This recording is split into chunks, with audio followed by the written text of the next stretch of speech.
Hello, my name is Janet Hasselbring, and I'm an author of Ossie the Brave Fish Hawk, published by Tate Publishing. And Baldwin, he's a character in the book. He's actually a pirate, Baldwin the Bald Eagle, and I would like to read our story for you today for Read Muskegon, the Literacy Council of Muskegon County. Now, the story, Ossie the Brave Fish Hawk, is one of my Tales from Pelican Cove books. And Pelican Cove is a very special place in Florida where I winter. And my story starts with an invitation. Come along, readers, come along with me to a paradise. Oh, the things you'll see, a veritable feast of spectacular sights. In water and air, on land such delights. Ducks, herons, and white pelicans by the herd. The anhinga slimmed down to a sleek snake bird. Overhead, an eagle, a kite, and an osprey. The sharp-shinned hawk with a flash of blue-gray. White egrets and wood storks stalking about, waiting and searching for fish to spear, no doubt. These are just a few of the sights you'll see. So come along to Pelican Cove with me. Now, before I start my story, I just want to warn you that this is a story of bird piracy. And I know that the bald eagle is our national bird, but I have to tell you that he's a pirate. And along with Baldwin, the bald eagle, also the great horned owl is a pirate. And they're making trouble for Ossie the osprey at Pelican Cove. So listen, Ossie the Brave Fish Hawk. It was springtime in Pelican Cove and the fish were jumping. From his nest high up in a slash pine, Ossie spied them. Their gray bodies glistened in the early morning sunshine. Ossie, an osprey, soared toward the cove and hovered over the water, his sharp striped eyes peeled for signs of a fish. Spotting one, he dove and then plunged feet first into the water. He turned the fish in his talons so its head was pointing forward and headed home. Suddenly, a shadow crossed his path and a body dive-bombed him from above. Ossie almost dropped his catch. "Q!" he whistled in dismay. He flew on, but the body descended again, and this time it snatched his fish. Ossie recognized the white head and tail of Baldwin, the bald eagle, who lived in a pine tree nearby. He recognized Baldwin's high, screechy, chirping call. Ossie had been warned about eagles. They were raptors like he was, and they chased ospreys, trying to steal their prey. "Q!" whistled Ossie as he doubled back toward the cove. Now he would have to start all over. Every time he caught a fish that day, Baldwin would chase him and steal it. Now fishing was more difficult because he had to keep an eye out for Baldwin. Finally, as the sun was setting over the bay, Ossie flew home, tired and discouraged. "Some fish hawk I am," he thought. "There would be no supper tonight." In the days that followed, Ossie went hunting every day, and every day Baldwin pestered him, twittering and screeching. Ossie was lucky to bring home even one fish. Besides being afraid, he was beginning to worry. It was nesting season. How would he feed his precious chicks once they hatched? One evening, he talked it over with his she-bird, Olivia. "Q!" she whistled. "You must fight Baldwin and chase him away." "But he is bigger and fiercer than I am." "True." "Q!" Ossie whistled. "Tonight while Baldwin is asleep, I'll fly over and tear his nest apart. Then he'll have to build a new nest somewhere else." "Q!" squawked the she-bird. "What about the eggs and the unborn chicks?"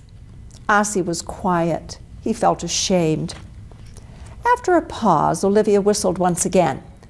"Let's sneak over and tie Baldwin's wings together so he won't be able to fly." "Great idea," said Ossie. "Here's a piece of string.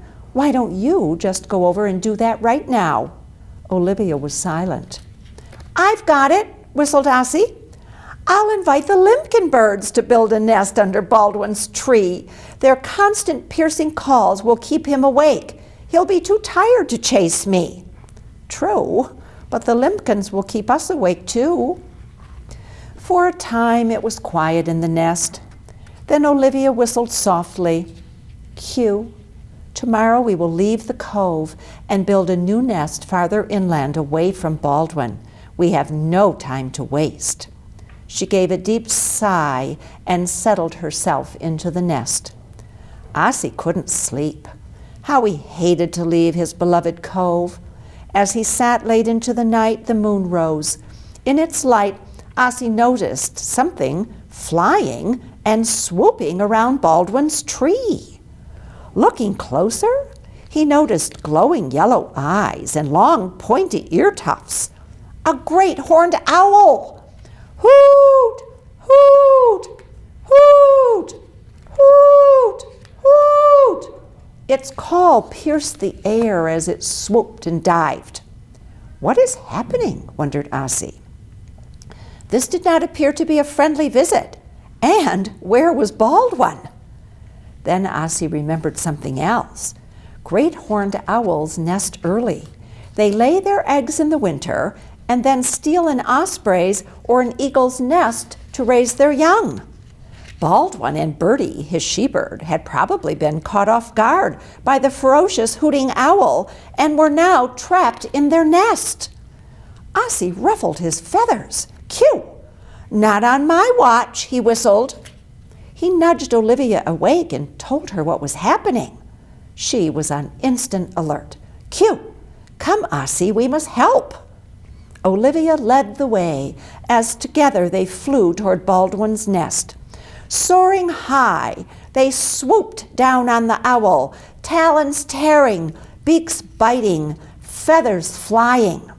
The surprise attack caused the owl to pause. In that moment, Baldwin and Bertie escaped.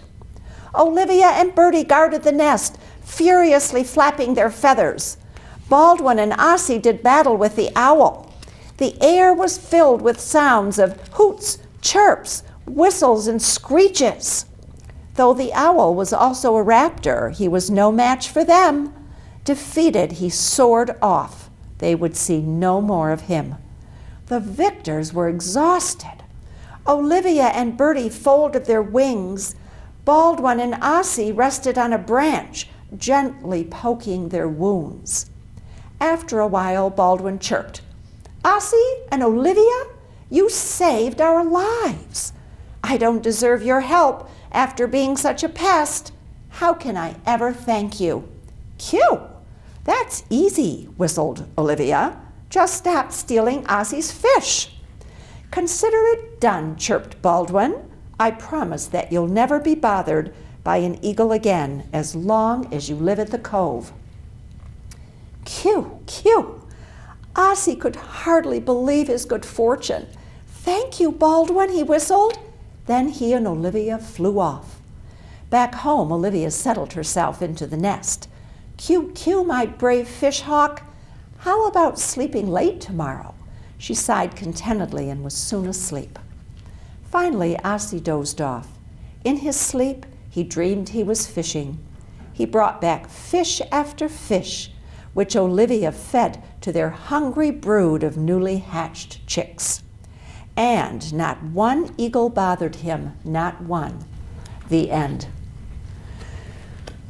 Now, I will say that when I wrote this book, and whenever you do writing, and reading too, of course, you learn a lot of information. And I have put some information in the back of this book, things that I learned about ospreys and bald eagles too, and great horned owls. But I learned some very interesting things in my research. I learned that the female osprey is much larger than the male, and that's very unusual in the bird family. I also learned that the osprey is especially adapted for catching and holding fish, because if you know anything about raptors, you know that raptors have very good eyesight. You know that they have a hooked bill and they have talons for catching their fish. And the osprey has a flexible talon, so he can move one of them to the back, having two in the front and two in the back. He can catch fish much better than the bald eagle, for instance, which is why the eagle has to steal from the osprey to catch his fish.